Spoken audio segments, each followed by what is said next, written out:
frères, bien-aimés sœurs en Christ, et nos chers amis qui nous regardez, vous tous soyez les bienvenus à une nouvelle transmission de l'Institut Vie pour tous.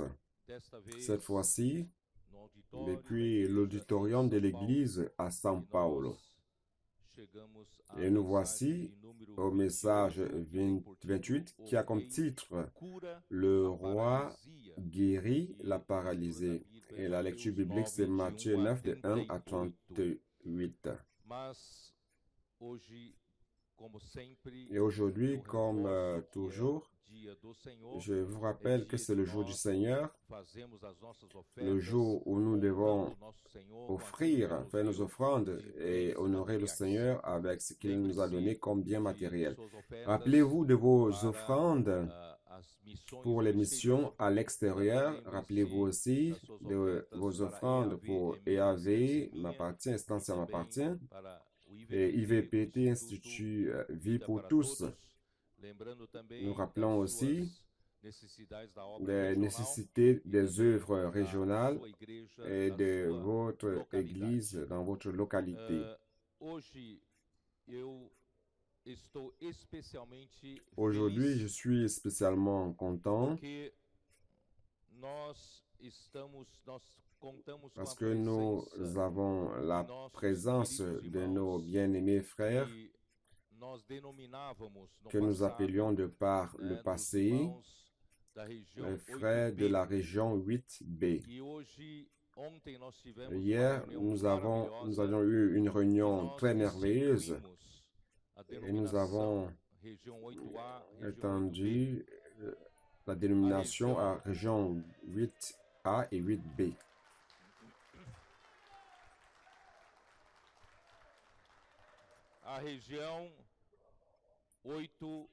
La région 8, c'est une seule région.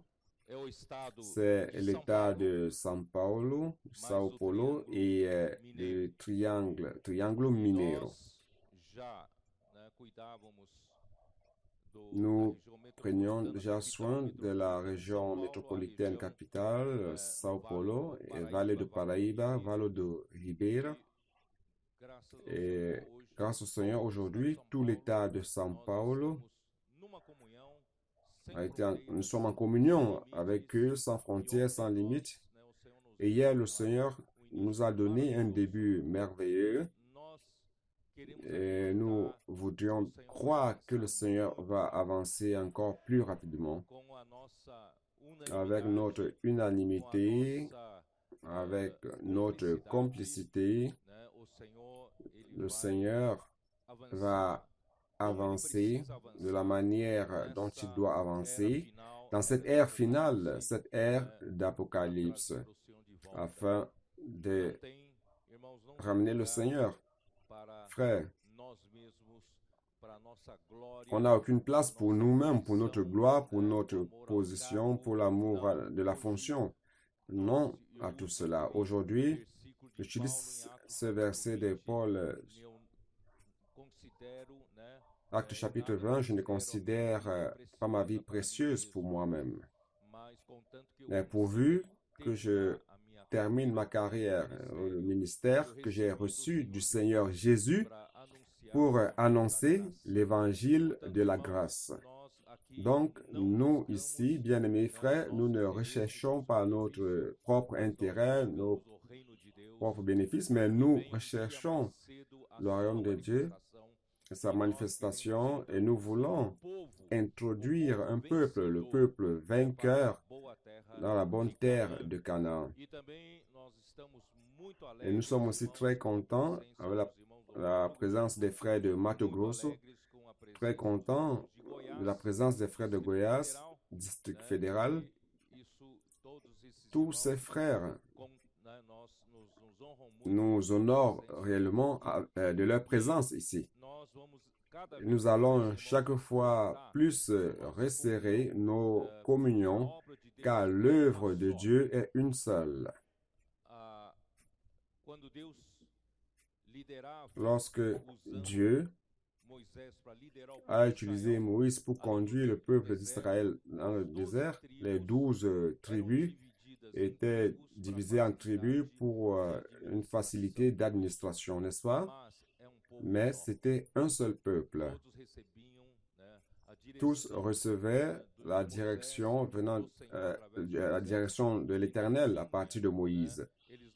Et ils n'avaient pas ces juridictions différentes, séparées, pour que chacun ait son autonomie, parlant de la direction. Rien de tout cela, nous rendons grâce à Dieu, car le peuple est un seul et l'œuvre de Dieu est une seule. Chaque fois plus, voyant cette harmonie, unanimité, unité, nous allons réellement conclure ce que le Seigneur doit faire pendant notre génération. Très bien. Nous sommes en train de voir Matthieu, et Matthieu, dès le début, à travers la parole sur la repentance, le Seigneur nous a révélé quelque chose de merveilleux que nous n'avions pas vu dans les années antérieures. C'est-à-dire que la repentance n'est pas tout simplement un changement de direction. Et continuons encore à vivre sur le plan terrestre, mais la véritable repentance, c'est le changement de plan, du plan terrestre vers le plan céleste. Parce que nous sommes en train d'aller vers la sphère du royaume des cieux. Le royaume des cieux, c'est où Dieu se trouve. Il est aux cieux, il est le tout haut, le sublime, et nous devons vivre dans une autre sphère. Toutefois, notre corps est sur terre, mais nous vivons dans une autre sphère, bien que notre corps soit ici sur terre et vivant la réalité du royaume des cieux. Donc, nous devons répondre aux premières nécessités, aux premiers besoins pour vivre cette réalité qui est bienheureux les pauvres en esprit, car le royaume des cieux leur appartient. Nous avons vu cela dans Ésaïe 66, n'est-ce pas? Ésaïe 66, je vais utiliser la version King James actualisée. 66.2. Toutes ces choses, ma main les a faites. Et toutes ont reçu l'existence, dit l'Éternel. Voici sur ce que je porterai mes regards, dit l'Éternel, le Seigneur, sur celui qui souffre et qui a l'esprit abattu, sur celui-ci qui craint ma parole, qui met son amour dans ma parole. Donc nous voulons être ce bloc, cette œuvre que Dieu est en train de conduire pour conclure cette ère. Et pour cela, nous devons être ce bloc de frères repentis d'esprit, humbles d'esprit, et les personnes qui dédient leur amour à la parole de Dieu. Ésaïe 57 aussi. Je voudrais vous rappeler, bien mes frères, car nous devons entrer par cette porte pour vivre la réalité du royaume des cieux. Donc, verset 15 dit ceci, 57, 15. Car ainsi affirme ou parle le très haut, le sublime. Je parle de la version King James actualisée. C'est lui qui parle, le très haut, sublime, dont le nom est très saint. J'habite dans les lieux élevés et dans la sainteté, mais je suis avec l'homme contrit et humilié. Donc, frère, si nous n'avons pas cette condition, Dieu n'est pas avec nous. L'Église, pour vivre la réalité du royaume des cieux, a besoin de cette condition. L'homme contrit et humilié d'esprit, afin de ranimer les esprits humiliés, afin de ranimer les cœurs contrits. Très bien. Donc nous sommes entrés dans la réalité du royaume des cieux. L'Église à Philadelphie, je voudrais croire que nous sommes en train de vivre l'ère de l'Église à Philadelphie, dans la réalité du royaume des cieux. Et de cette manière, frères, nous entrons dans cette réalité avec cet esprit contrit cet esprit de repentance, un cœur brisé. Et de cette manière, frères, nous répondons à toutes les exigences, à tous les principes de Matthieu 5, 6 et 7. Et à la fin de Matthieu chapitre 7, il est dit, vous vous rappelez, nous avons parlé du bon arbre qui produit de bons fruits. Vous vous rappelez de cela? Et le mauvais arbre produit des mauvais fruits.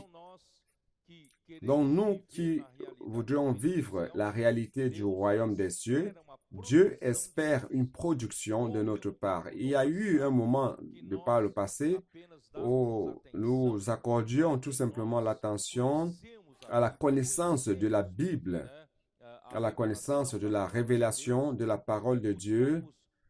Nous avons cherché à avoir une bonne constitution de la parole, mais nous n'avions pas accordé de l'attention à la production. Dieu a besoin de fruits. L'Église est comme une vigne. Dieu attend de temps en temps, il vient cueillir des fruits de cette vigne. Dans l'Ancien Testament, il a cueilli des fruits dans la vigne. Il n'a pas trouvé de fruits, bien au contraire. On a maltraité ses serviteurs, ses prophètes. Mais grâce à Dieu, à l'ère de la fin d'Apocalypse, nous voulons donner des bons fruits au Seigneur. L'Église n'est pas tout simplement un grand séminaire dans lequel on s'approfondit dans la connaissance de la parole. L'Église reçoit avec révérence la parole de Dieu et nous comprenons que toute parole de Dieu, la parole prophétique que Dieu révèle à son Église, c'est un ordre. Et cet ordre doit être exécuté, cet ordre doit être accompli. En fait, celui qui accomplit l'ordre de la parole même, c'est l'Esprit. Toutefois, Dieu veut rencontrer dans son Église une condition correcte pour que l'Esprit puisse travailler, la coopération de l'Église pour que l'Esprit puisse produire en nous de bons fruits. Et nous rendons grâce au Seigneur, frère. À partir de là, nous sommes entrés au chapitre 8 que nous avons traité la semaine dernière, qui commence par le roi descend de la montagne. Il va à la rencontre des personnes qu'il veut sauver, des personnes qu'il veut racheter, qu'il veut secourir, qu'il veut guérir. Il commence à guérir un lépreux, vous vous rappelez? Il commence à guérir un lépreux, serviteur du centenier. Donc, notre roi est descendu de la montagne, nous sommes aussi descendus avec lui de la montagne, afin de guérir. Et il doit guérir. Pourquoi? Parce qu'il doit trouver ses disciples.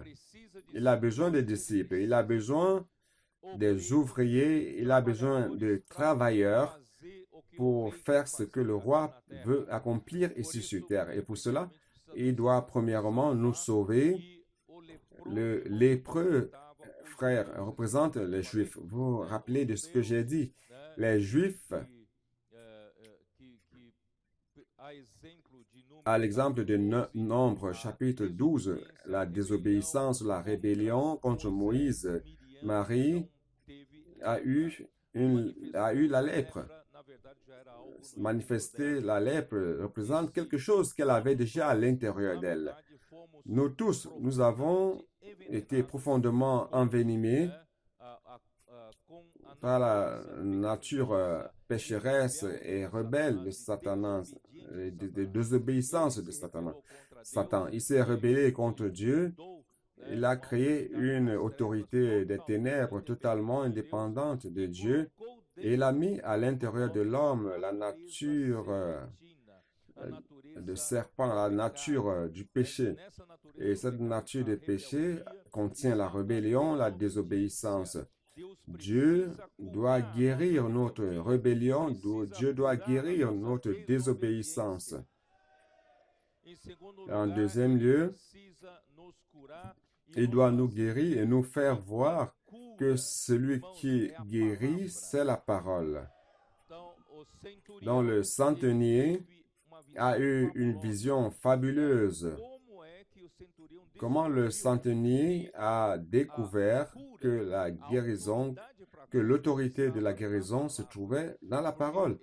Car il savait, il était un centenier et il avait sous son commandement 100 hommes, 100 soldats. Mais il avait aussi ses supérieurs. Il reçoit le commandement de là-haut et il les transmet à ses 100 soldats. Donc, il est un de ceux qui reçoivent le commandement et transmet le commandement. Et le commandement vient par la parole. Et cette parole qui vient du haut commandement a de l'autorité. Et il s'est rendu compte que la parole qui vient du haut commandement apporte l'autorité et vous devez obéir. Nous rendons grâce à Dieu car aujourd'hui nous comprenons que la parole de Dieu a l'autorité. Et cette parole de Dieu guérit car elle contient de l'autorité pour guérir. Nous rendons grâce à Dieu car nous avons accordé aujourd'hui beaucoup de valeur à la parole prophétique, à la parole que Dieu nous a donnée chaque semaine. Frère, cette parole est en train de nous guérir. Car cette parole n'est pas de l'homme, ne vient pas de l'homme, mais vient du commandement de Dieu. Dieu donne l'ordre, il commande. La parole, et cette parole nous guérit, nous donne la direction. Je ne vais pas entrer dans beaucoup de détails, mais je vais aborder le chapitre 9 qui est le sujet d'aujourd'hui. Après toute cette situation, il est clair qu'il y a eu beaucoup de choses qui se sont passées. Il a choisi ses disciples et dans la barque, il a repris le vent, il a repris les vagues. Notre Seigneur est dans la barque et nous sommes dans cette barque qu'est l'Église. L'Église est dans le monde, mais l'Église n'est pas du monde. Les eaux du monde ne se trouvent pas dans l'Église. L'Église navigue sur les eaux du monde. Bien au contraire, nous sauvons les personnes du monde.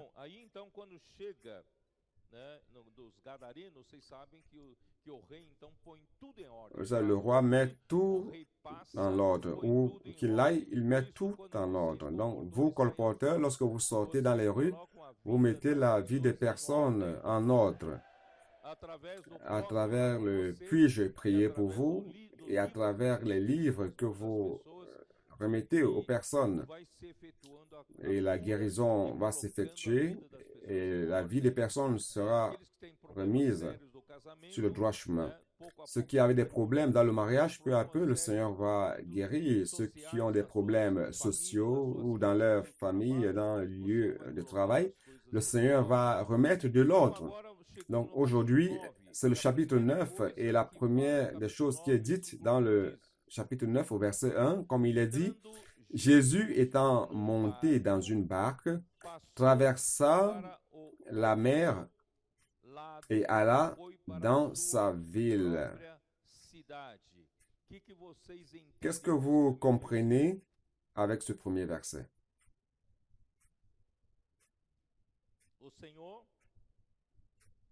Le Seigneur est entré dans une barque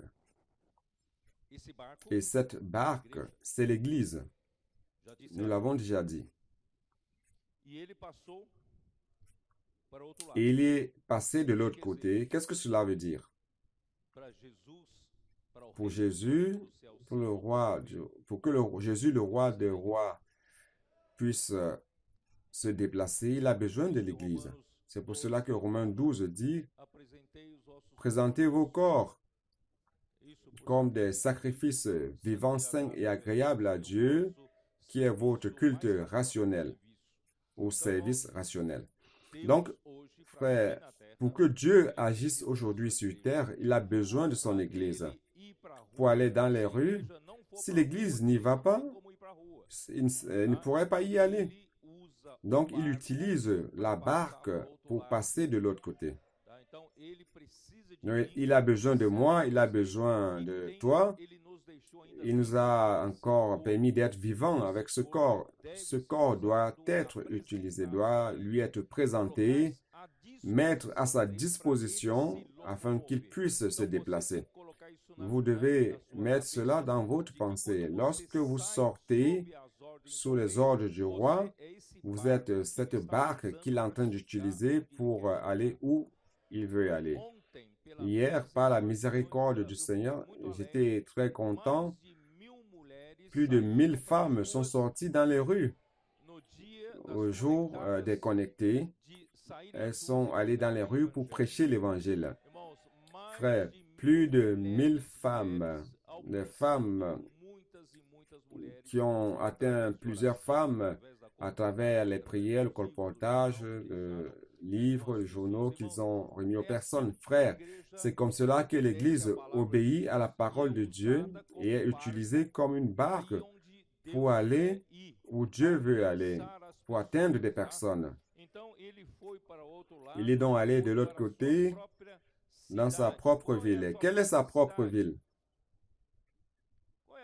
Quelle est sa propre ville? Il est né à Bethléem, mais il a été élevé à Nazareth. Vous vous rappelez? Et après, il est parti de Nazareth. C'est dans Matthieu 4. Allons voir. Matthieu 4, verset 13. Où est-ce qu'il est allé? En quittant Nazareth, verset 13. Il quitta Nazareth et vint demeurer à Capernaum, situé près de la mer dans le territoire de Zabulon et de Naphtali. C'est pour cela, afin que s'accomplisse ce qui avait été annoncé par Ésaïe, le prophète, le peuple de Zabulon, de Naphtali, de la contrée voisine de la mer, du pays au-delà du Jourdain et de la Galilée des gentils, ce peuple qui, assis dans les ténèbres, a vu une grande lumière, et sur ceux qui étaient assis dans la région de l'ombre de la mort, la lumière s'est levée. Dans cette région, les confins de Zabulon et Naphtali étaient sa maison lorsqu'il est parti de Nazareth. Il est allé dans sa propre ville qui est Capernaum. Très bien.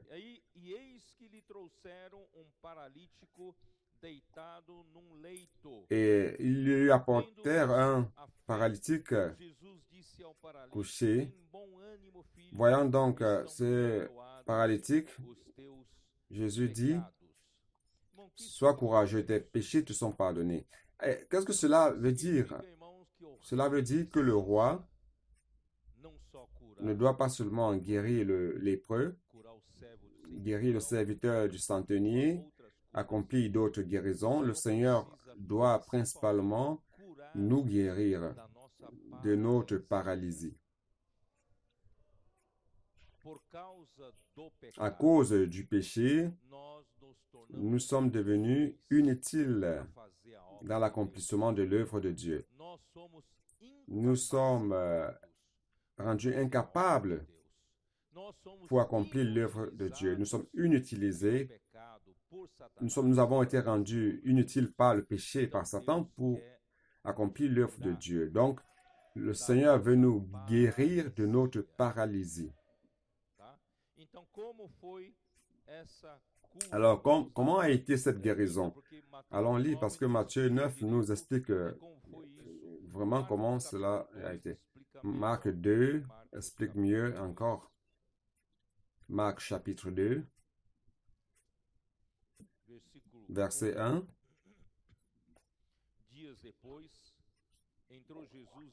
Quelques jours après, Jésus revint à Capernaum. Vous vous rappelez? Sa ville, c'est Capernaum. On a appris qu'il était à la maison. Il était dans la maison. Et il s'assembla un si grand nombre de personnes que l'espace devant la porte ne pouvait plus les contenir. Il leur annonça la parole. Des gens vinrent à lui amenant un paralytique porté par 4 hommes. 4 hommes transportaient le paralytique car ils croyaient que Jésus pouvait guérir ce paralytique. Comme ils ne pouvaient l'aborder à cause de la foule, il n'y avait pas de l'espace. Ils découvrirent le toit à cette époque-là, dans ce pays, donc le toit était en général une terrasse pour sécher les graines. C'est ça qu'on parle parfois des terrasses. Donc, parvenant à la terrasse, qui est le toit de la maison où il était, ils descendirent. Ils ont trouvé un point et ils ont ouvert. Je ne sais pas comment ils ont fait. Est-ce qu'ils ont creusé? Ils descendirent par cette ouverture le lit sur lequel le paralytique était couché. Jésus, voyant leur foi, dit au paralytique, « Mon enfant, tes péchés sont pardonnés. » Donc ici, la foi, c'était la foi des 4 personnes. Vous avez compris?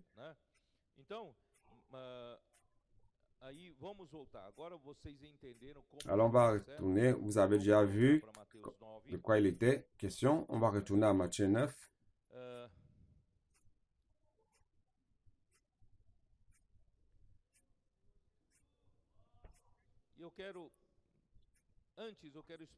Je voudrais vous expliquer d'abord ceci, avant toute chose.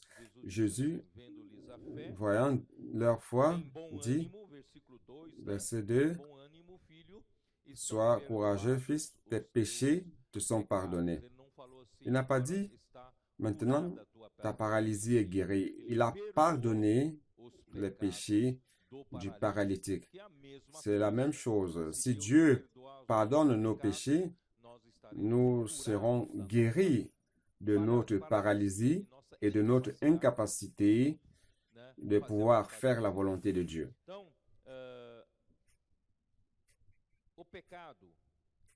Donc le péché paralyse l'humanité.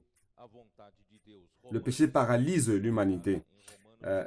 Romains 3, verset 9. Romains 3.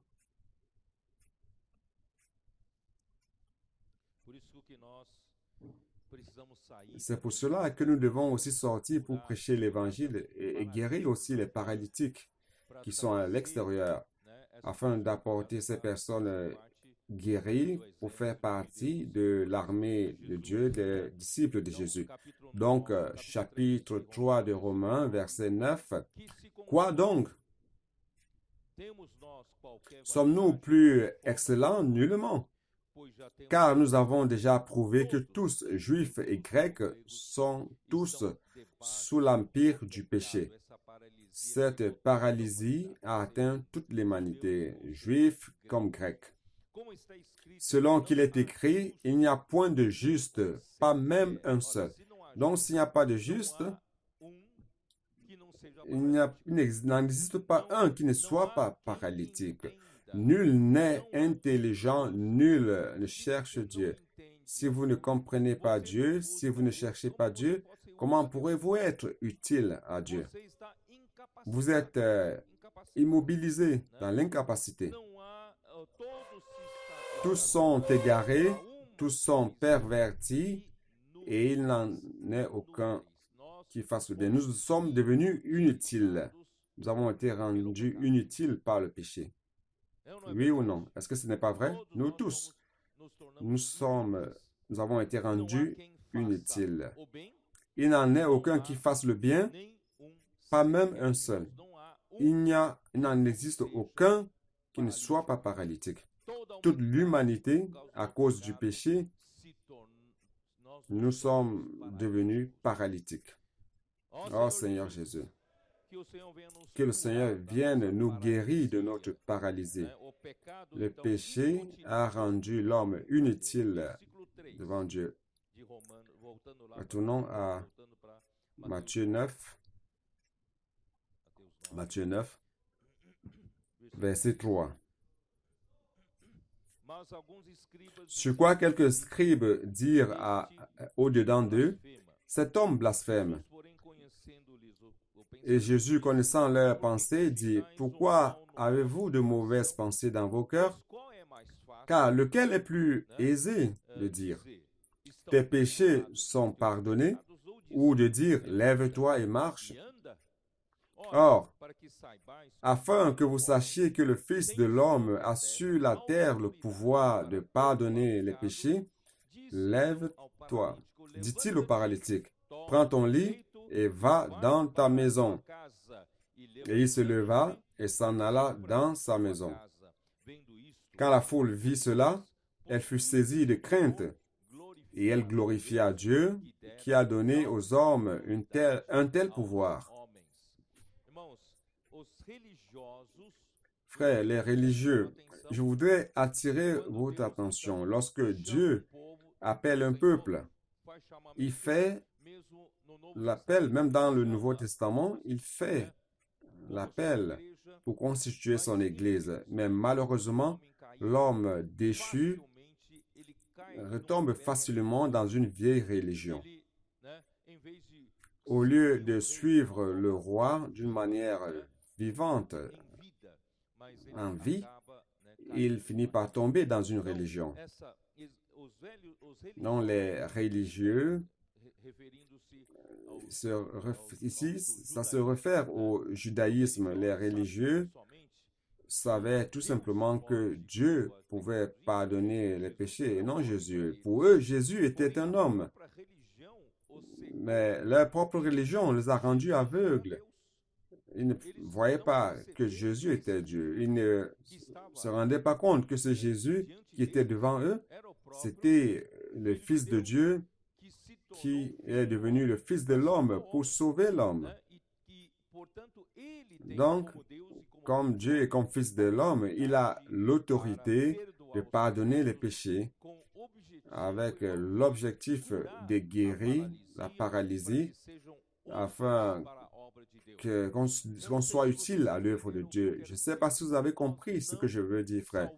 Nous ne sauvons pas les personnes juste pour les sauver, pour qu'elles n'aillent pas en enfer et qu'elles aillent au ciel. Ça, c'est le concept chrétien. Nous ne voulons pas guérir les personnes juste pour qu'elles soient guéries, mais nous voulons qu'elles deviennent utiles à Dieu. Vous comprenez la différence? Je prêche l'évangile, on invoque le nom du Seigneur. Maintenant, tu as le nom du Seigneur, va-t'en, ciao, ciao. Maintenant, tu peux y aller. Non, je dois faire de cette personne une personne utile à Dieu. Guérir cette personne de la paralysie et qu'elle soit utile sur le chemin de Dieu pour faire la volonté de Dieu. Donc, c'est toujours dans le sens du produit des fruits. Je ne sais pas si vous comprenez ce que je veux dire. C'est cette femme virtueuse qui apporte du bénéfice à son mari. Nous devons produire du bénéfice à notre Seigneur. Il ne s'agit pas de faire de bonnes actions juste pour en faire. Nous devons guérir les paralytiques afin que chaque fois, nous devons guérir la paralysie afin que chaque fois les personnes deviennent utiles pour accomplir la volonté de Dieu. Lève-toi, prends ton lit et rentre chez toi. Frère, le lit, c'est un instrument que nous utilisons pour marcher sur le chemin de Dieu dans notre incapacité. Le plus souvent, nous nous appuyons sur notre religion, nous nous appuyons sur notre bonne volonté de vouloir faire les bonnes actions, nous nous appuyons sur notre homme naturel pour prêcher l'évangile et faire des bonnes choses à Dieu. Frère, le plus souvent, cela, c'est notre lit, c'est notre béquille. Mais le Seigneur, Dieu veut que nous abandonnions ce lit. Il veut nous guérir, il veut complètement nous guérir. Donc, bien au contraire, ce lit que vous avez utilisé pour servir Dieu, et en fait, vous aviez de la peine à servir Dieu. Vous allez maintenant transporter ce lit et vous allez le transporter et le laisser à la maison. Vous ne devez plus l'utiliser. Donc, le Seigneur veut rendre l'homme capable afin que nous puissions marcher sur son chemin et le suivre. Après avoir guéri le paralytique, amener le lit, l'a laissé à la maison pour ne plus dépendre de cela. Et la multitude ayant vu a glorifié Dieu qui a donné un tel pouvoir aux hommes. Donc avec cela, je voudrais déjà que ce soit clair. Quelle est notre mission dans les rues? Guérir les personnes et principalement les guérir de la paralysie. Notre intention, frère, c'est de prendre le contact des personnes qui voudraient les soins et apporter les noms à la centrale d'accueil et de soins, car nous allons continuer à prier pour ces personnes, prenant soin de ces personnes, faisant en sorte que chacune d'elles soit une personne qui fasse la volonté de Dieu. Frère, ces personnes qui vont commencer à vivre avec nous dans la vie d'Église, vous allez gagner beaucoup de temps si, comme hier par exemple, les connectés sont allés dans les rues. Si vous apportez une nouvelle personne, si hier vous avez amené une nouvelle personne pour sortir avec vous, vous allez la fermer plus rapidement dans la vie d'Église. Et faire en sorte que ces personnes soient utilisées par le Seigneur. Je ne sais pas si vous comprenez ce que je veux dire. Rendons les personnes qui étaient incapables, les personnes inutilisées, qui ont été rendues inutiles par le péché, guérissons-les et amenons-les afin qu'elles soient utiles dans la maison du Seigneur. Et s'ils participent le plus tôt possible à la prédication de l'Évangile par le puis-je prier pour vous, le colportage dynamique, frères, ils seront plus rapidement utiles entre les mains du Seigneur. Chapitre 9, verset 9. Ici, c'est un seul verset, mais ce verset a un très grand sens. De là, étant allé plus loin, Jésus vit un homme assis au lieu des péages et qui s'appelait Matthieu. Il lui dit, « Suis-moi ». Cet homme se leva et le suivit. Ici, frère, c'est dans le même contexte. Matthieu était un collecteur d'impôts, un publicain. Un publicain, nous l'avons déjà expliqué de par le passé, il était considéré par les Juifs comme appartenant à la même catégorie des pécheurs, dans une classe de personnes totalement méprisées et méprisables. Et ils étaient considérés comme des pécheurs. Donc, ils étaient rendus inutiles à l'œuvre de Dieu. Et Dieu a appelé une personne inutile. Dieu a appelé un qui était méprisé par les justes, un qui était considéré comme le pire des pécheurs. Et Jésus l'a appelé. Le fait que vous et moi, nous sommes dans l'Église aujourd'hui, et que d'une certaine manière, nous pouvons être utiles entre les mains du Seigneur, frère, c'est parce qu'un jour, le Seigneur nous a appelés. Même méprisés par les hommes, même au milieu du péché. Mais le Seigneur nous a appelés. Lorsqu'il dit « Suis-moi », frère, cette phrase « Suis-moi », c'est akoloteo. À cette époque-là, lisant la note de King James actualisée, c'était à cette époque une invitation d'honneur lorsqu'un maître fameux de l'époque, que ce soit du judaïsme, ou même un maître, un grand philosophe, lorsqu'il passait et qu'il voyait quelqu'un qui pouvait être son disciple, il utilisait cette phrase « Suis-moi ». C'était une invitation d'honneur. C'était une invitation d'honneur. Et tout de suite, celui-là disait « Waouh, j'ai été choisi, waouh, que c'est bon, j'ai été choisi ». Et tout de suite, il suit. Et ce disciple commence à marcher après son maître comme un signe de respect, le suivant.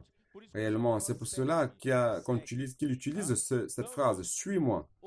Donc, le roi est passé, il a vu l'un des pires des pécheurs, un publicain, et encore, au lieu des péages où il travaillait, et il lui a dit « Suis-moi ». Et Matthieu s'est senti très honoré de pouvoir recevoir cette invitation. Et réellement, il a tout abandonné et il a suivi le Seigneur, frère.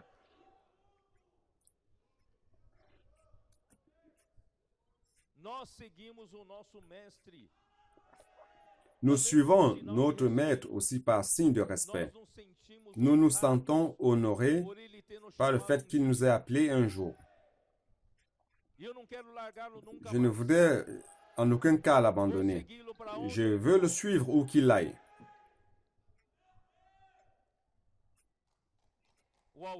L'auteur du livre, Matthieu, ou Lévi, était assis au lieu de péage. Allons vérifier cela avec Luc chapitre 5, versets 27 et 28. Rappelez-vous que le contexte ici, c'est la guérison. Nous guérit de la paralysie afin que nous soyons utiles entre les mains du Seigneur. Après cela, Jésus sortit et il vit un publicain nommé Lévi assis au lieu des péages. Il lui dit, « Suis-moi. » Et laissant tout, il se leva et le suivit. Ça vaut la peine de tout abandonner pour suivre le Seigneur, frère.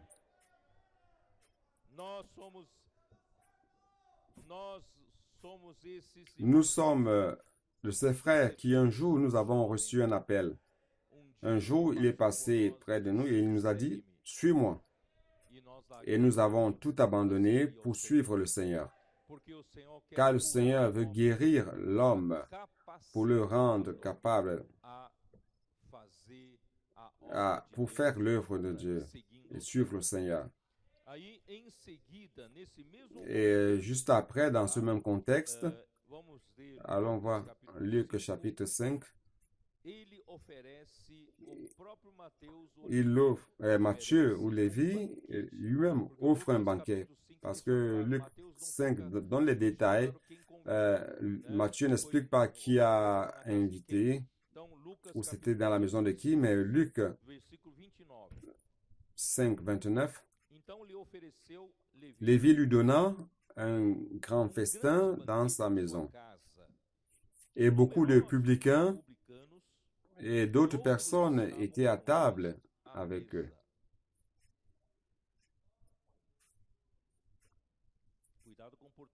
Faites attention au portugais. Ne dites pas ceci. Viens t'asseoir à la table. S'asseoir à la table, c'est s'asseoir sur la table. Il faut dire, viens à table. C'est-à-dire s'asseoir dans une chaise. Sur une chaise, près de la table. Parfois, on dit souvent, viens t'asseoir ici sur la table. Ou viens t'asseoir à la table. Aïe, aïe, aïe, Amir. On avait besoin de cette leçon, n'est-ce pas? Vous voyez, il sait, il le sait.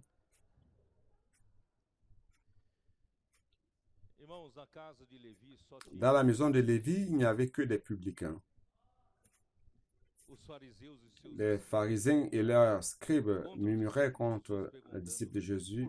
Ils disaient, pourquoi vous mangez et buvez avec les publicains et les pécheurs? Jésus, prenant la parole, leur dit, ce ne sont pas ceux qui se portent bien qui ont besoin de médecins, mais les malades. Je ne suis pas venu appeler à la repentance les justes, mais des pécheurs. Frères, nous rendons grâce à Dieu, car il a appelé Matthieu. S'il n'avait pas appelé Matthieu, frère, nous n'aurions pas eu le livre de Matthieu. Nous n'aurions pas eu la révélation sur le royaume des cieux. Il a pris un des pires des pécheurs. Il a appelé pire des pécheurs et qui est devenu utile.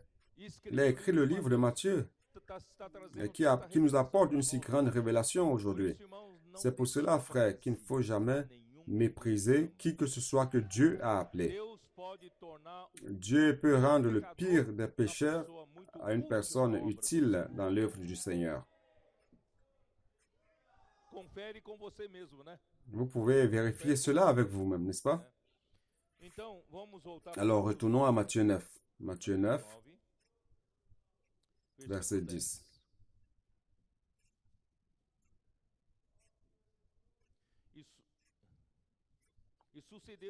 Comme Jésus était à table était à table dans la maison et non à la table. On a reçu le cours de portugais, n'est-ce pas?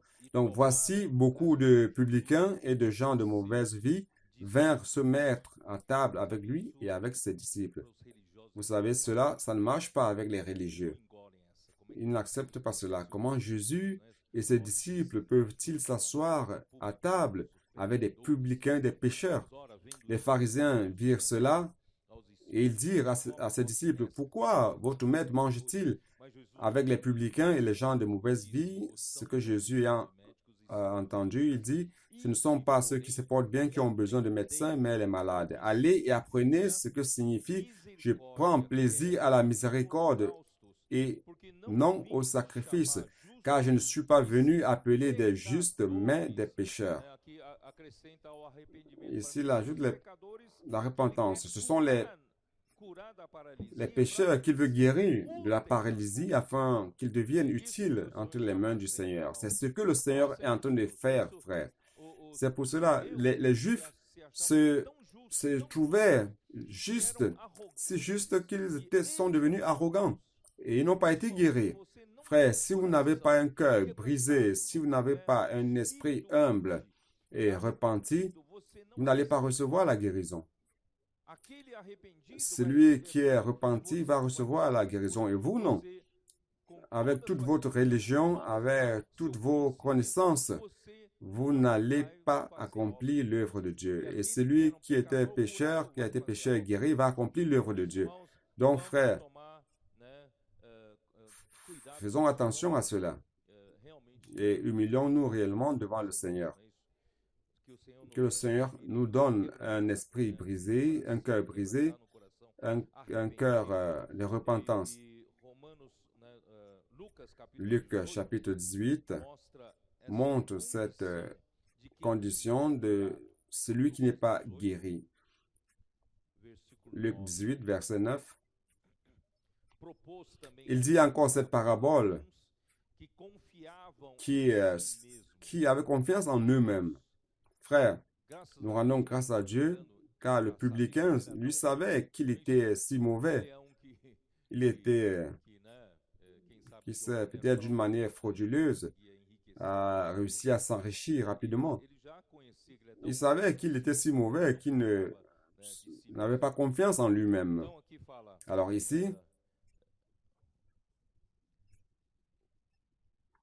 ceux qui se confiaient en eux-mêmes, car ils se considéraient justes et méprisaient les autres. Donc, frère, tous ceux qui se considèrent justes se confient en eux-mêmes et méprisent les autres. Vous pouvez voir cela. Donc, 2 hommes montèrent au temple pour prier. L'un était pharisien et l'autre publicain. Le pharisien, debout, priait ainsi en lui-même. Il ne priait pas à Dieu, mais à lui-même. Oh Dieu, je te rends grâce de ce que je ne suis pas comme le reste des hommes qui sont ravisseurs, injustes, adultères, ou même comme ce publicain.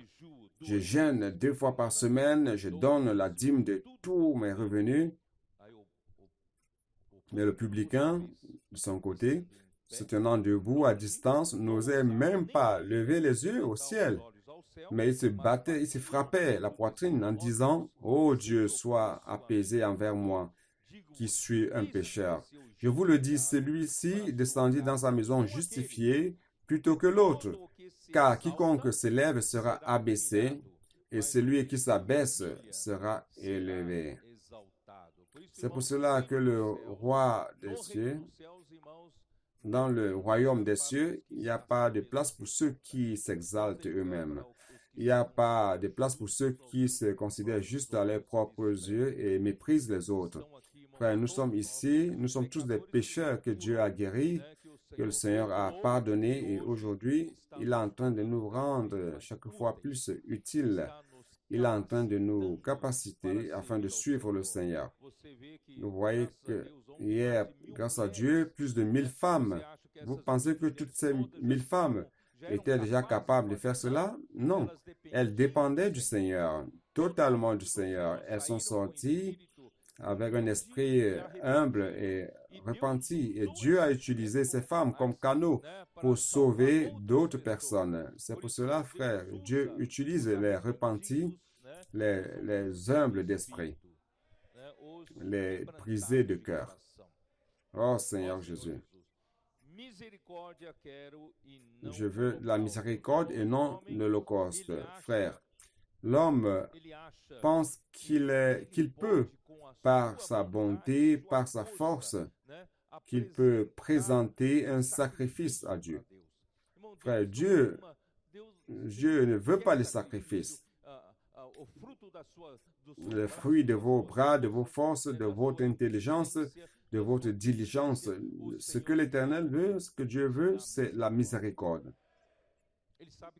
Il sait que vous n'y parvenez pas. Il sait que vous êtes un paralytique. Il sait que vous êtes un incapable. Il veut te capaciter. Il veut exercer la miséricorde pour te capaciter et il va faire de toi quelqu'un d'utile entre les mains du Seigneur.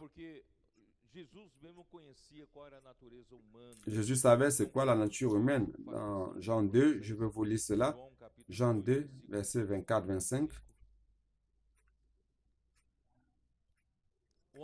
L'homme ne se connaît pas soi-même, mais Dieu nous connaît. Verset 24 de Jean 2 dit ceci. Mais Jésus ne se fiait point à eux. Mais ces pharisiens se confiaient en eux-mêmes. Car Jésus les connaissait tous. Jésus nous connaît tous. Frère, il n'y a personne ici qui soit capable de quoi que ce soit. Nous rendons grâce à Dieu. Ceux qui ne se confient pas en soi, en eux-mêmes, il les capacite.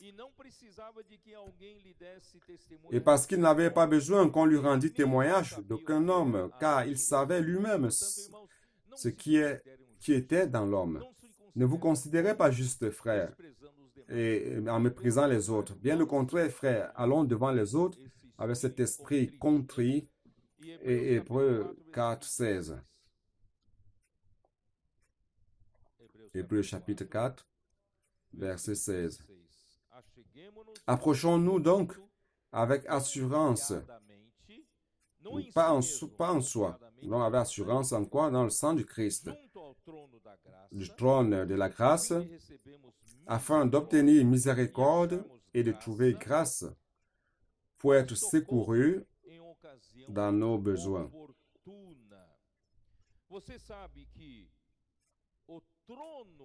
Savez-vous que le trône de Dieu est le trône de l'autorité de Dieu? Lorsque vous parlez de trône, il s'agit de l'autorité, n'est-ce pas? Le trône sert à exercer l'autorité, mais le trône de Dieu, qui est le trône de l'autorité de Dieu, mais pour nous, c'est le trône de la grâce. Dieu veut nous donner la grâce, car Dieu est amour. Dieu est amour et il connaît notre condition lamentable. Il connaît notre véritable condition. Nous n'allez pas devant Dieu d'une manière arrogante, d'une manière présomptueuse, car il vous connaît, il te connaît. Il veut te donner la grâce. Si vous allez vers lui humble, vous allez recevoir plus de grâce, plus humble, plus de grâce. Mais votre condition est si lamentable que parfois la grâce de Dieu ne vient pas jusqu'à vous. Et en ce moment-là, Dieu utilise la miséricorde. Vous me comprenez? Donc la miséricorde atteint le plus vil des pécheurs, où la grâce n'y parvient pas. Donc nous rendons grâce à Dieu, car Dieu veut la miséricorde. Il veut nous rechercher, nous sauver du fond du puits pour nous sauver par sa grâce. C'est le trône de la grâce. Et l'homme est connecté à la grâce de Dieu. Mais l'homme présomptueux pense qu'il peut plaire à Dieu par ses sacrifices. Seigneur, tu vois, j'ai vécu toute ma vie servant le Seigneur. Voilà combien de temps j'ai servi le Seigneur. Frère, ne faites pas cela devant le Seigneur. Ce que Dieu veut, c'est que vous ayez un cœur brisé, disant, Seigneur, je suis le plus vil des pécheurs. Je n'ai aucune capacité et aucune possibilité de te servir, mais je viens rechercher ta miséricorde. Je ne sais pas, les sœurs et les frères pratiquent aujourd'hui le puis-je prier pour vous, mais Seigneur, je n'ai pas le courage ni de faire cela ou quoi que ce soit. Seigneur, je viens rechercher ta miséricorde. Et vous allez voir que vous allez la recevoir.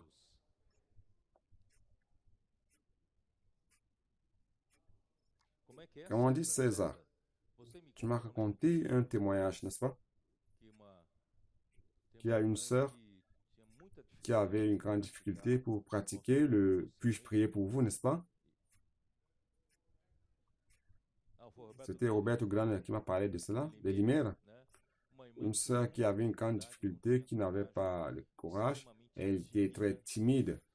Elle voulait apprendre à sortir avec les autres sœurs, mais les autres sœurs priaient avec les personnes et elle était timide, ne parvenait pas à faire cela.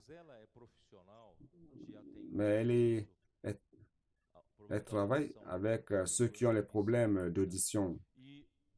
Et un jour, elle a dit, j'aurai donc le courage de parler à mes patients. Et mes patients sont des sourds. Donc, j'aurai le courage. Et elle a dit, puis-je prier pour toi? Le patient a dit, hein? Et elle est allée à l'oreille du patient. Elle a dit, puis-je prier pour toi? Elle a dit, oui, oui, oui. Et à partir de ce jour-là, elle a reçu le courage de dire, puis-je prier pour vous, aux personnes. C'est pour cela, frère, si nous allons avec ce cœur humble, un cœur brisé, le Seigneur va nous donner la miséricorde et il va nous donner de la grâce. Mais si vous êtes arrogant devant le Seigneur n'acceptera pas votre sacrifice. Le Seigneur veut le fruit de la miséricorde et le fruit de la grâce. Seigneur Jésus. Retournons à Matthieu chapitre 9. Allons continuer. Verset 14. Alors les disciples de Jean vinrent auprès de Jésus et dirent, « Pourquoi nous et les pharisiens jeûnons-nous, tandis que tes disciples ne jeûnent point? » Frère, Jean-Baptiste était rempli d'orgueil. Il est sorti de la vieille religion, n'est-ce pas? Du judaïsme. Lorsque tout était tombé dans la bureaucratie de la religion judaïque, et pas d'orgueil, il était rempli de fraîcheur d'esprit, Il a dit, répentez-vous car le royaume des cieux est proche. Il a bâti les personnes du baptême de la repentance. Et les pharisiens qui venaient, il leur a dit, race de vipères qui vous a enseigné à fuir la colère à venir, n'est-ce pas? C'était cela. Il était adverse à la vieille religion. Il était un sacrificateur, mais il ne se revêtait pas de vêtements sacerdotaux, mais de peau de chevaux et de chameaux. Il ne mangeait pas la nourriture sacrée du temple, mais il s'alimentait des criquets, des sauterelles et du miel sauvage. Et tout d'un coup, lorsque un grand nombre de disciples a commencé à se former autour de lui lorsqu'il baptisait, vous savez, l'homme a toujours ce danger. Lorsque le succès vient, lorsque les accomplissements viennent, frère, nous commençons à tomber dans la nouvelle religion. Le judaïsme est tombé dans la vieille religion et Jean-Baptiste est devenu une nouvelle religion. Et les disciples posaient la question à Jésus. Ils jeûnaient, les pharisiens jeûnaient aussi, qui s'égalaient à la vieille religion. Mais il dit, toi, tes disciples ne jeûnent pas. Et qu'est-ce que Jésus a dit? Jésus leur répondit, les amis de l'époux peuvent-ils s'affliger pendant que l'époux est avec eux? Les jours viendront où l'époux leur sera enlevé, et alors ils jeûneront. Frères, tant que nous avons le fiancé, suivons le fiancé. Et écoutons ce qu'il a à dire et obéissons à ses ordres. Rendons grâce à Dieu car aujourd'hui, le fiancé n'est pas présent physiquement avec nous comme en ces jours-là, mais il est présent dans l'Église. N'est-ce pas? Marc 16, le dernier verset, montre, cela prouve qu'il est avec nous, confirmant la parole par des signes. Donc, s'il est devant nous, nous conduisant, nous devons nous comporter selon sa parole. S'il demande que nous devons jeûner, nous jeûnons. S'il dit que nous allons dans les rues, nous allons dans les rues. S'il dit que nous devons faire le colportage, nous faisons le colportage. S'il demande de prendre soin des contacts, nous prenons soin des contacts. S'il faut prêcher l'évangile, pas les connecter, nous prêchons l'évangile, pas les connecter. C'est-à-dire que nous suivons le fiancé. Nous suivons le roi. Nous n'avons pas de religion. Nous sommes des disciples du roi.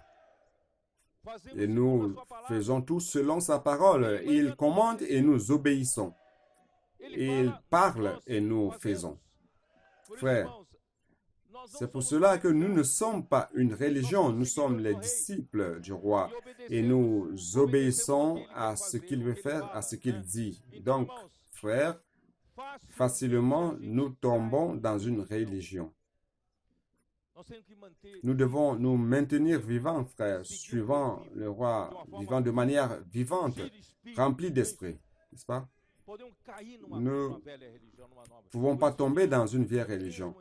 C'est pour cela que, frères, nous avons déjà plus de 40 ans, depuis les années 70, le Seigneur a établi plusieurs églises en Amérique du Sud, principalement au Brésil.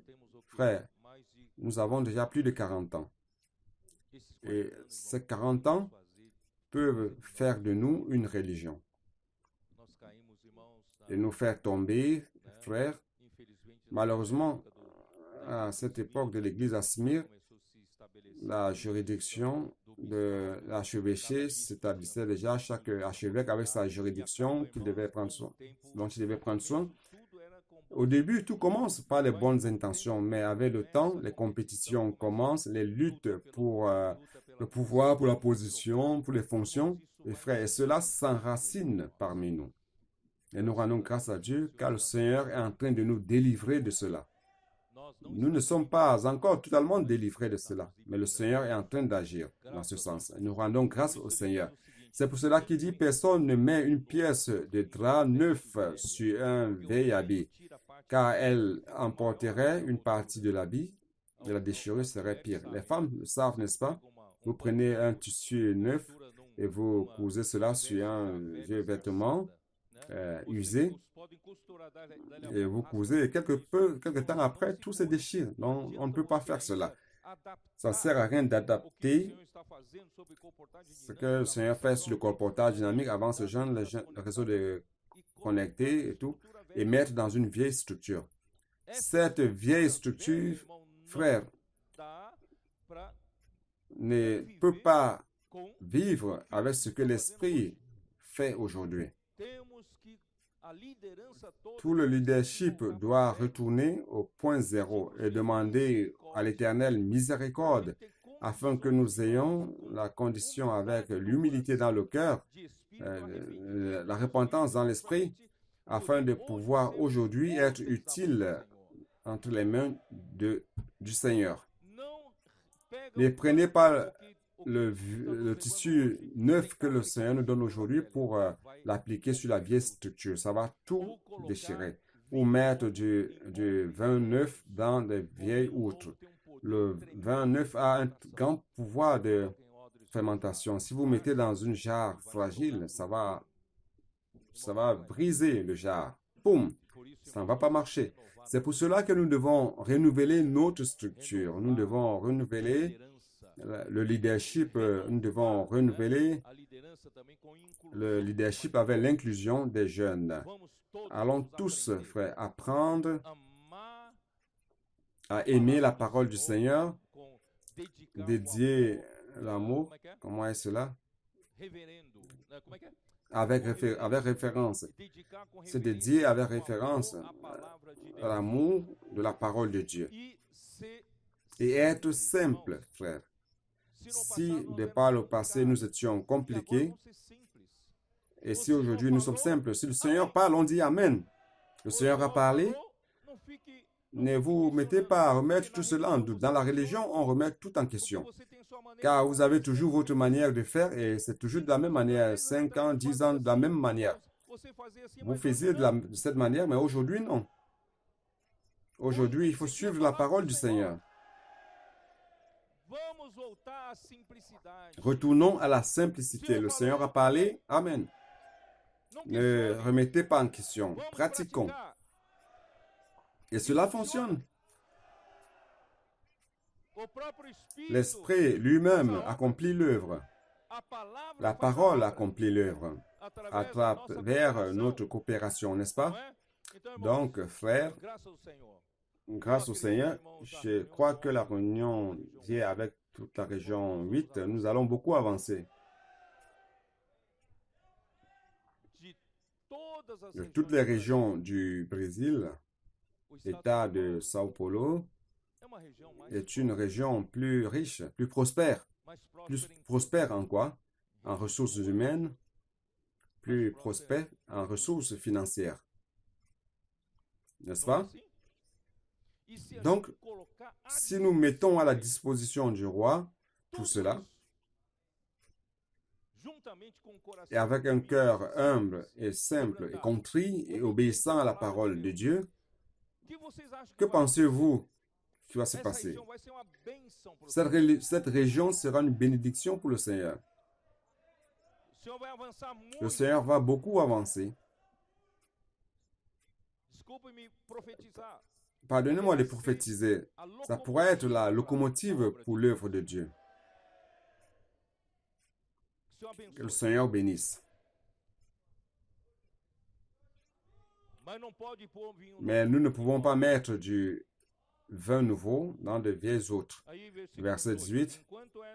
Tandis qu'il leur adressait ces paroles, voici, un chef arriva, se prosterna devant lui et dit, « Ma fille est morte il y a un instant, mais viens, impose-lui les mains et elle vivra. » Ici, il y a deux histoires qui sont intercalées. Je vais vous expliquer pourquoi. Pourquoi c'est intercalé. Donc, je vais répéter. Ici, il y a un chef qui est Jairo. Chef de quoi? Chef de la synagogue. Son nom c'est Jairo. Il a demandé à ce que le Seigneur aille dans sa maison car sa fille est décédée, afin que le roi lui impose les mains et qu'elle puisse revivre. Et le roi va chez lui, mais en milieu de chemin, verset 19, Jésus se leva et le suivit avec ses disciples. Et voici une femme atteinte d'une perte de sang depuis 12 ans s'approcha par derrière et toucha le bord de son vêtement.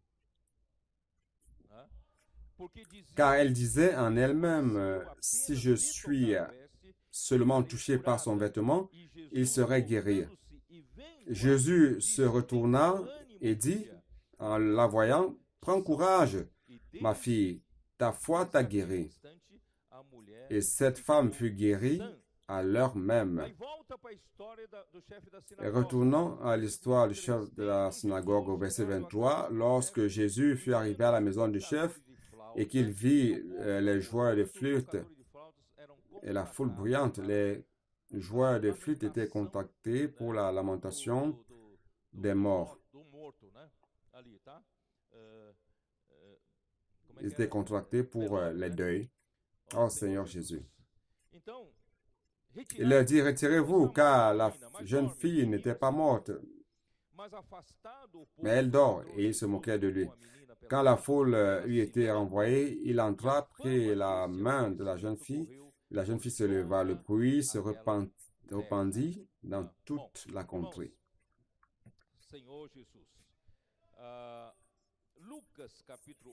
Luc chapitre 8, allez-y, jetez un coup d'œil, 8:40.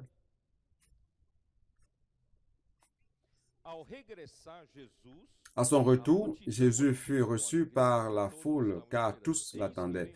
Et voici, il vint un homme nommé Jairus, qui était chef de la synagogue. Il se jeta à ses pieds et le supplia d'entrer dans sa maison, parce qu'il avait une fille unique d'environ 12 ans. Prêtez attention, cette fille avec 12 ans qui se mourait. Pendant que Jésus y allait, il était pressé par la foule. Or, il y avait une femme atteinte d'une perte de sang qui avait aussi 12 ans de maladie. Verset 43. Or, il y avait une femme atteinte de perte de sang depuis 12 ans et qui avait dépensé tout son bien pour les médecins sans qu'aucun ait pu la guérir. D'ailleurs, s'approchant, on lui dit, ta fille est déjà décédée. Bien entendu cela, dit le chef de la maison, ne crains point, crois seulement et elle sera sauvée. Jésus lui dit. Donc, je vais expliquer rapidement ce cas, car je dois avancer. Donc, la fille de Jairus avait 12 ans et la femme qui a souffert d'hémorragie avait 12 ans. La femme ici représente les païens et la fille de Jairus représente les Juifs. Lorsque la femme de Jairus a eu 12 ans,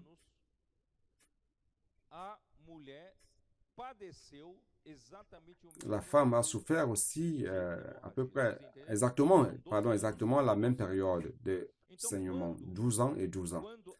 Lorsque la jeune fille a atteint 12 ans, elle est décédée. Et la femme qui a eu une hémorragie durant 12 ans a rencontré Jésus pour la guérison. Lorsque les Juifs ont rejeté Jésus, les gentils ont été guéris. Après que les gentils aient été guéris, et à la fin, la fille de Jairus aussi sera guérie, mais à la fin de cette ère. Vous comprenez? Aujourd'hui, nous sommes cette femme qui a l'hémorragie et nous avons été guéris. Alors, c'est quoi avoir l'hémorragie? Dans l'Ancien Testament, vous savez, dans l'Ancien Testament, Dieu montrait que la vie d'un être humain se trouve dans son sang. Vous vous rappelez de cela, n'est-ce pas? Allons voir Lévitique 17. Lévitique 17.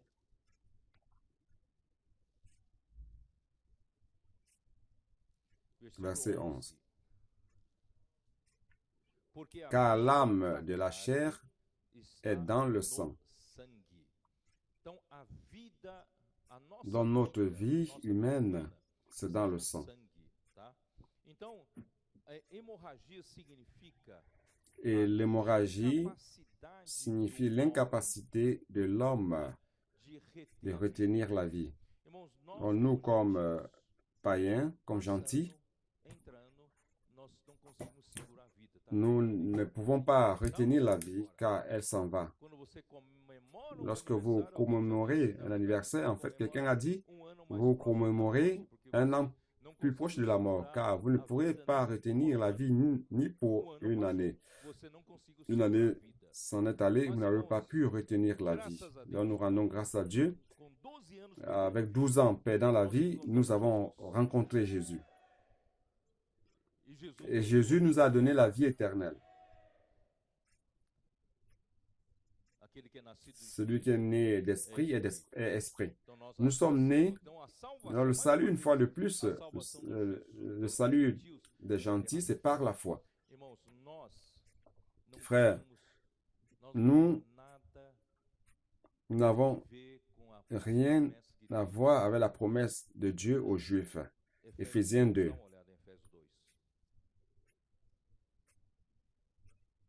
Vous allez comprendre ce que je vais dire maintenant. Attendez, soyez tranquilles. Éphésiens chapitre 2, verset 12. Comme il est dit, à cette époque, et que vous étiez en ce temps-là, non, on va aller au verset 11 déjà. C'est pourquoi vous autrefois païens dans la chair, appelés incirconcis par ceux qu'on appelle circoncis, et qui le sont en la chair par la main de l'homme, souvenez-vous, que vous étiez en ce temps sans Christ et privés du droit de cité en Israël, étrangers aux alliances de la promesse, sans espérance et sans Dieu dans le monde. Voyez quelle situation lamentable. Nous qui étions cette femme qui a eu l'hémorragie durant 12 ans, perdant la vie et pouvant mourir. Et nous n'avions aucun lien avec la communauté d'Israël. Nous ne participions pas aux promesses que Dieu a données à Abraham, Isaac et Jacob. Nous n'avions aucune espérance. Et sans Dieu dans le monde, nous n'avions rien. Alors, quelle fut notre porte d'entrée? La foi. Nous n'avions droit à rien. Moi, tout du moins, je n'ai pas le sang juif. Je ne suis pas né juif. Je n'avais aucune possibilité d'entrer par la porte des Juifs. Mes frères, moi, comme païen, comme gentil, je peux entrer par la foi. Et je suis entré par la foi. Frères, tous les gentils n'ont qu'une seule porte d'entrée. Cette porte d'entrée, c'est la foi. Et vous allez me demander, et les Juifs ont une autre porte? Ce n'est pas que les Juifs ont une autre porte, mais les Juifs ont une autre chance. Quelle est cette autre chance? À la fin des temps, s'ils vivent jusque-là, ces restes seront sauvés. Mais vous n'êtes pas juif. Et n'attendez pas ce moment. Donc vous devez profiter de la foi aujourd'hui. Allons croire. Allons aider les personnes à croire au Seigneur Jésus.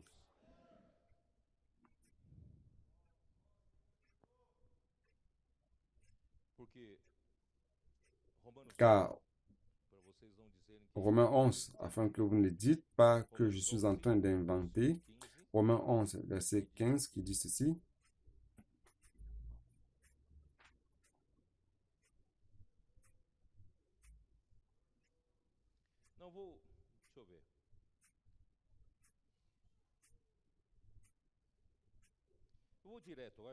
Donc, j'ai passé de temps.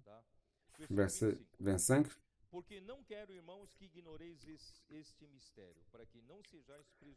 Car je ne veux pas, frères, que vous ignoriez ce mystère, afin que vous ne vous regardiez point comme sages.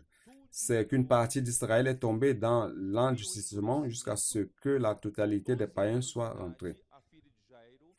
Donc, avec l'endurcissement, 12 ans, comme la fille de Jairus qui est morte, et avec 12 ans d'hémorragie, comme cette femme qui nous représente a été guérie. Et avec cela, Dieu attend la plénitude des païens. Nous sommes durant cette période complétant la plénitude des gentils. Allons prêcher l'évangile. À la fin de la plénitude des gentils, ce sera la fin, la chance pour les gentils. Prêchons l'évangile afin que beaucoup de gentils entrent par la porte, par la foi.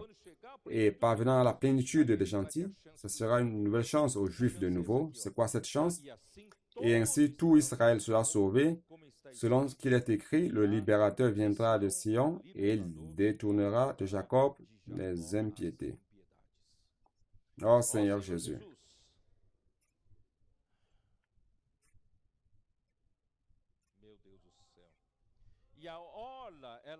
Elle a touché le bord des vêtements. Le bord des vêtements représente le gouvernement céleste. Le bord du vêtement représente le gouvernement céleste à travers sa parole que l'homme doit accomplir, obéir et suivre, et non suivre les désirs du cœur de l'homme, ni les désirs. J'ai beaucoup aimé ce verset. Allons lire Nombre 15.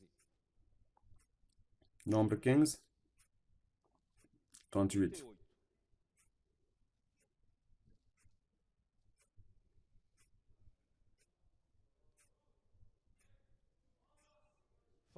Parle aux enfants d'Israël et dis-leur qu'ils se fassent de génération en génération une frange au bord de leurs vêtements et qu'ils mettent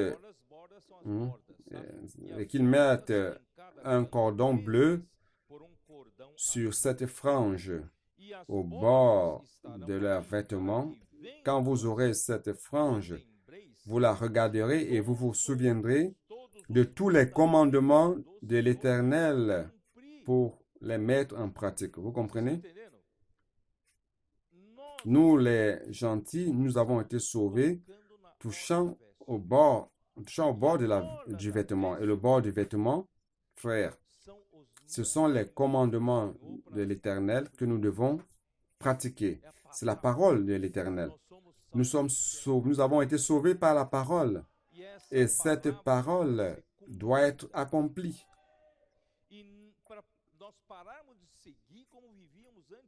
Et que nous devons arrêter de vivre comme avant, avec la vie qui s'en allait, les désirs de vos cœurs et de vos yeux pour vous laisser entraîner à l'infidélité. Pourquoi la vie s'en allait? C'est parce que nous marchions toujours selon le désir de nos cœurs, dans la vanité de nos propres pensées, et ça, ce sont les gentils. Mais nous rendons grâce à Dieu car un jour, nous avons touché au bord du vêtement du Seigneur. Un jour, nous avons reçu une parole. Et cette parole que nous avons reçue, frère, nous l'avons reçue pour l'accomplir. Nous l'avons reçue pour obéir, pour l'exécuter. C'est ça notre bénédiction. Car le bord de vêtement représente l'autorité de Dieu. C'est où Dieu commande. Comment Dieu commande? C'est par la parole. Dieu parle, vous recevez, vous obéissez. C'est ainsi que le gouvernement de Dieu est accompli, l'autorité de Dieu est accomplie. Oh Seigneur Jésus. Et encore plus. Oh Seigneur Jésus. Non seulement nous avons été sauvés par la foi pour un gain personnel, mais pour l'obéissance par la foi. C'est pour cela qu'il y a le bord de la veste afin d'obéir par la foi. C'est dans Romains 1,5. Romains 1,5. Par qui nous avons reçu la grâce et l'apostolat pour amener en son nom à l'obéissance de la foi tous les païens. Frère, nous n'avons pas été sauvés tout simplement pour être sauvés, pour qu'un jour que nous n'allions pas en enfer. Non, nous avons été sauvés pour obéir par la foi. Qu'à partir de maintenant, frère, que nous vivions dans l'obéissance à la parole de Dieu. Vous pouvez dire, peut-être que j'invente. Alors, donc, à Romains 16, je ne suis pas en train d'inventer quoi que ce soit. Romains 16, verset 26, comme il est dit,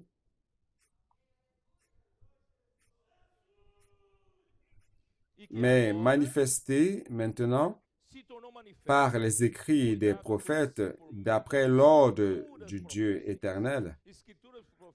La parole, les écrits prophétiques, c'est l'ensemble de la parole prophétique.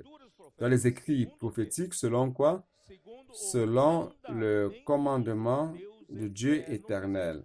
C'est-à-dire que la parole prophétique est un commandement, c'est un ordre. D'après l'ordre du Dieu éternel, afin de quoi? Pourquoi? Il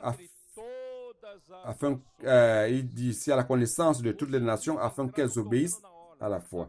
Donc les gentils sont entrés en touchant au bord du vêtement. Et ça, c'est le gouvernement de Dieu. Et ce bord de vêtement vient par le commandement de Dieu, par la parole. Et la parole, c'est pour l'obéissance. Et lorsque nous obéissons, frères, nous recevons la bénédiction. Et nous allons faire partie de l'héritage. Cet héritage qui n'avait rien à voir avec les gentils, mais aujourd'hui nous appartient par l'obéissance. Frère, juste après, on a la guérison de 2 aveugles. Retournons rapidement, je dois terminer. Matthieu 9. Matthieu 9.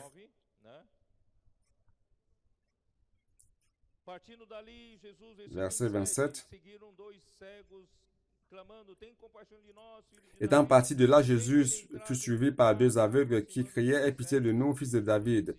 Lorsqu'il fut arrivé à la maison des aveugles, les aveugles s'approchaient de lui et Jésus leur dit « Croyez-vous que je puisse faire cela ?»« Oui, Seigneur, lui répondit-il. » Alors il leur toucha les yeux en disant qu'il vous soit fait selon votre foi.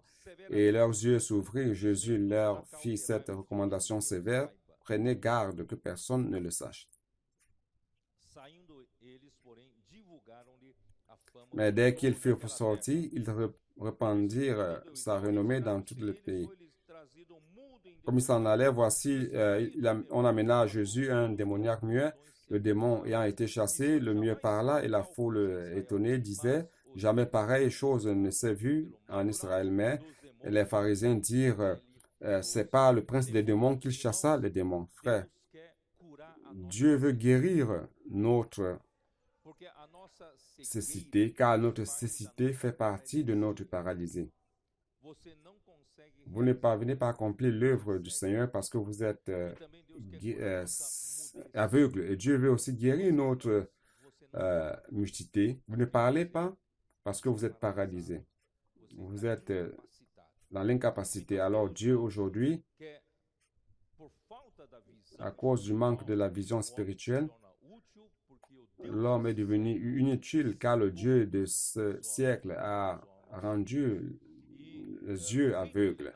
Et dans le royaume millénaire, nous aurons le tabernacle restauré de David. C'est dans Actes chapitre 15, 16. Allons-y, jetez un coup d'œil. Actes 15, 16. Après cela, je reviendrai et je relèverai de sa chute la tente de David. J'en réparerai les ruines et la redresserai. Donc, ces deux aveugles représentent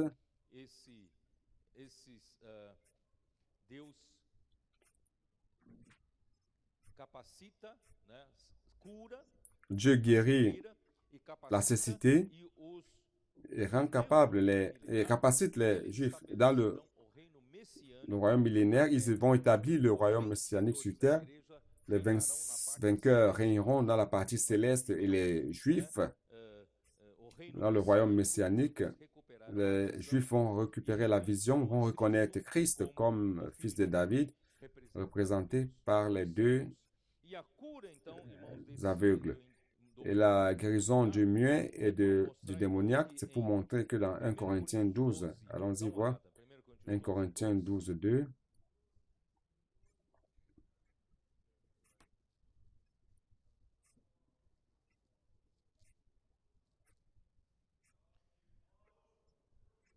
verset 1 dit ceci: pour ce qui concerne les dons spirituels, je ne veux pas, frères, que vous soyez dans l'ignorance. Vous savez que lorsque vous étiez païens, vous vous laissiez entraîner vers les idoles muettes selon vous étiez conduits. Nous nous laissions conduire vers les idoles muettes. Et nous sommes devenus tous muets. Nous ne parvions à rien dire de Dieu selon la parole de Dieu. Mais grâce à Dieu, frères, aujourd'hui, il dit, verset 3, c'est pourquoi je vous déclare que nul, s'il parle par l'Esprit de Dieu, ne dit Jésus est anathème, et que nul ne peut dire Jésus est le Seigneur si ce n'est par le Saint-Esprit. Aujourd'hui, nous sommes guéris de notre mutité. Et grâce au Seigneur, la première parole que le muet a prononcée lorsqu'il a été guéri, c'était Seigneur Jésus. Nous invoquons le nom du Seigneur car nous sommes guéris de notre mutité. Seigneur Jésus. Et nous allons dans les rues pour guérir les muets. Vous priez avec les personnes. Vous aidez les personnes. Vous aidez les personnes à être guéries de la mutité. Vous les aidez à invoquer le nom du Seigneur. Oh Seigneur Jésus.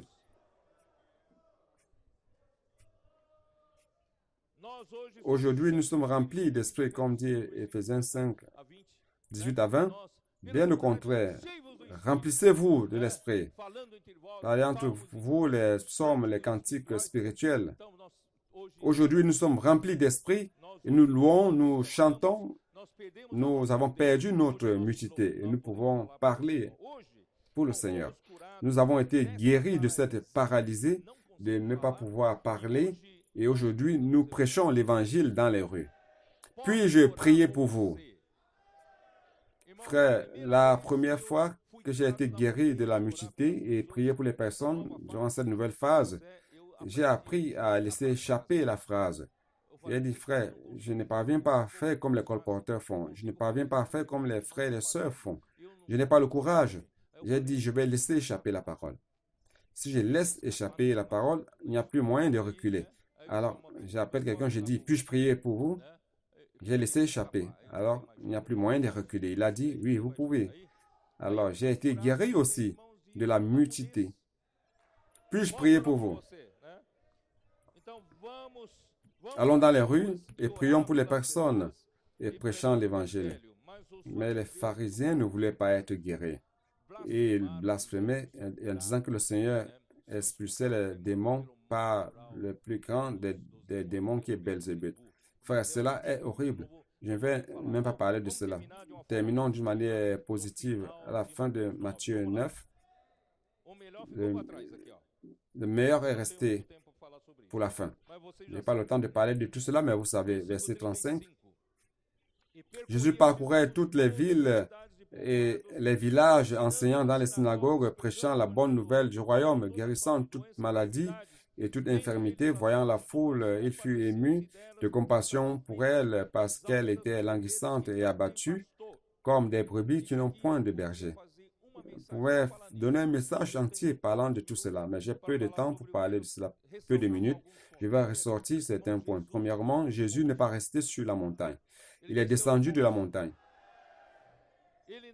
Non seulement il est descendu de la montagne ou louer une maison pour rester entre les quatre murs, non, il n'a pas fait cela. Ici, on dit qu'il est allé dans toutes les villes et contrées.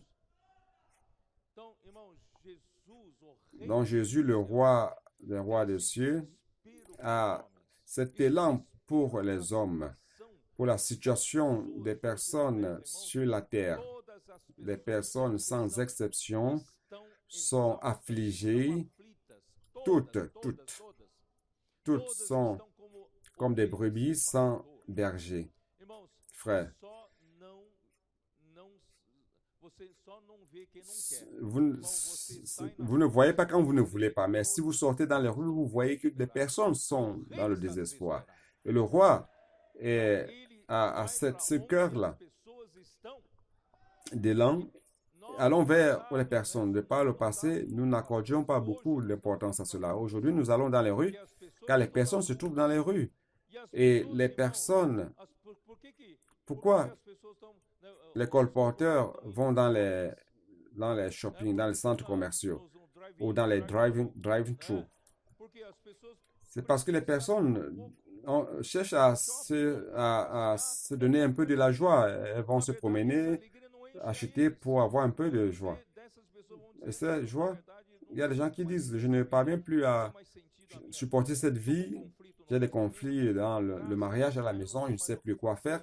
Frère, les personnes sont dans les shopping pour chercher un peu de joie, dans les restaurants, pour manger un peu, pour avoir un peu de joie, mais elles n'ont pas de joie. Nous devons aller jusqu'à elles. Et le roi est allé jusqu'à elles. Et les multitudes, réellement, le roi a eu compassion de cette multitude. Nous devons avoir cette empathie. Vous savez, nous ne pouvons pas avoir un cœur dur face à toutes ces situations. Même si je n'ai pas la facilité de faire cela, même si je suis timide, même si je n'ai pas le courage, frère, je ne peux pas avoir un cœur dur devant la situation des personnes. Donc, tout au moins, si je n'ai pas le courage de faire le comportage dynamique, pas de problème. Mais tout au moins, dans mon quotidien, je vais à la boulangerie pour acheter du pain, n'est-ce pas? Je rencontre un monsieur qui est là. Puis-je prier pour vous? Laissez échapper la phrase. Vous allez voir que vous allez expérimenter quelque chose et vous n'allez plus jamais vous arrêter. Car les personnes sont dans le désespoir. Alors, faisons comme le roi. Et ensuite, après, alors il dit à ses disciples, la moisson est grande, mais il y a peu d'ouvriers. Priez donc le maître de la moisson d'envoyer des ouvriers dans sa moisson.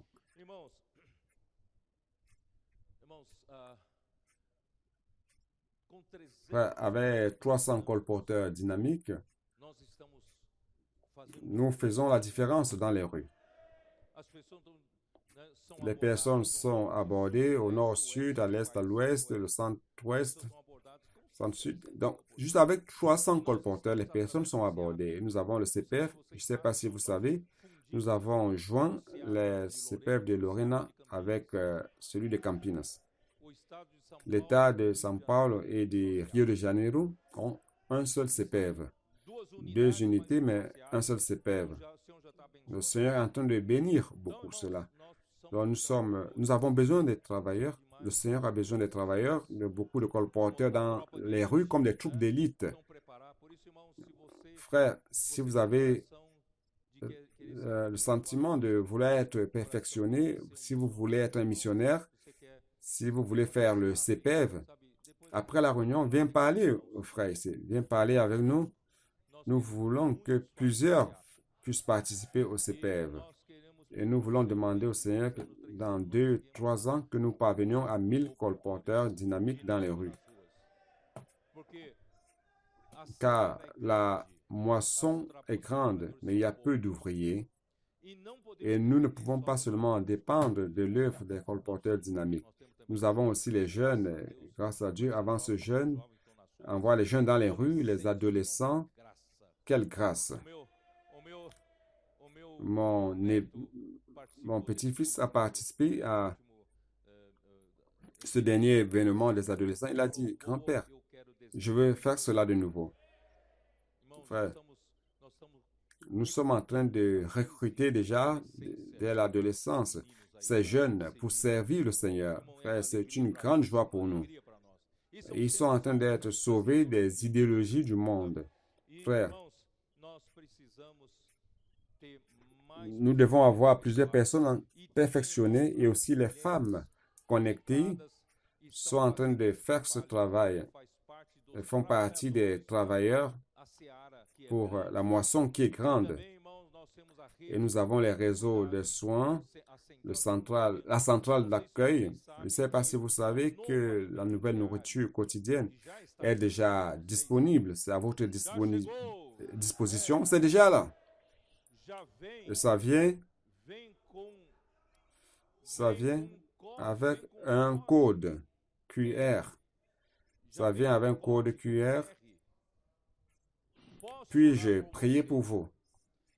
Et ce code QR, nous allons divulguer cela dans tous les coins. Nous allons mettre des adhésifs sur notre voiture, dans les boutiques que nous connaissons, pour mettre sur les balcons et les vitrines. Dans tous les recoins, quelqu'un avec le portable qui va scanner, va recevoir un questionnaire. Veux-tu recevoir la prière? Et ils vont remplir le questionnaire. Donc, nous allons multiplier, n'est-ce pas? Comment cueillir ce fruit? Je ne sais pas si vous parvenez à voir cela. Non seulement physiquement, nous allons vers les personnes, mais les personnes vont venir aussi jusqu'à nous, demandant la prière. Et non seulement cela, les frères et les sœurs dans le quotidien, si vous n'êtes pas colporteur dynamique, ce n'est pas grave, mais dans le quotidien, les contacts quotidiens, priez pour les personnes. Amenez avec vous un journal, un livre, et annotez les contacts. Dès que nous avons un réseau de soins qui peut continuer à prier pour vous, à prendre soin de vous, est-ce que vous voulez? La personne en général disent oui, nous voulons. Notez, et vous pouvez vous-même prendre soin de ces personnes. Donc, frère, je vais terminer. J'ai beaucoup de choses. Je n'ai pas pu terminer, mais je voudrais terminer en disant ceci. Arrivant à Jean 21, vous vous rappelez, Pierre est allé chercher de quoi manger, il allait pêcher, et des personnes l'ont suivi. Avec toute son habileté de pêcheur, toute la nuit, n'a rien pris, rien. Il a perdu du temps, et Jésus est apparu. Écoutez, jetez le filet du côté droit de la barque. Ils ont fait cela. Ils n'ont même pas pu tirer le filet car c'était si rempli. Il y avait combien de grands poissons? Ami, tu connais cela, n'est-ce pas? Il ne savait même pas. Il t'a manqué de secours aussi. 153 grands poissons. Ils n'ont même pas pu tirer cela. Ça veut dire que laissez le Seigneur prendre soin de vos besoins. Lorsque le Seigneur vient, vous aurez 153 grands poissons que vous n'allez même pas dépenser. Et le Seigneur a demandé, tu m'aimes plus que tout ceci? Pierre a dit, oui, tu sais que je t'aime. Alors va prendre soin de mes brebis. Sortons dans les rues. Prenons soin des multitudes. Prenons soin de ces personnes qui sont dans le besoin. Frère, le Seigneur prendra soin de nos besoins. Il va nous remplir d'abondance. Je vais m'arrêter ici. 12:7 qui est écrit là. Nous allons terminer. Que le Seigneur bénisse chacun de nous, qu'il fasse de l'Église une Église productive. Sortons, produisons, sortons de la paralysie, sortons de l'inutilité, de l'incapacité. Si vous n'avez pas encore à parvenir à faire cela, demandez la miséricorde. Le Seigneur, aie miséricorde de moi. Et le Seigneur aura miséricorde de toi.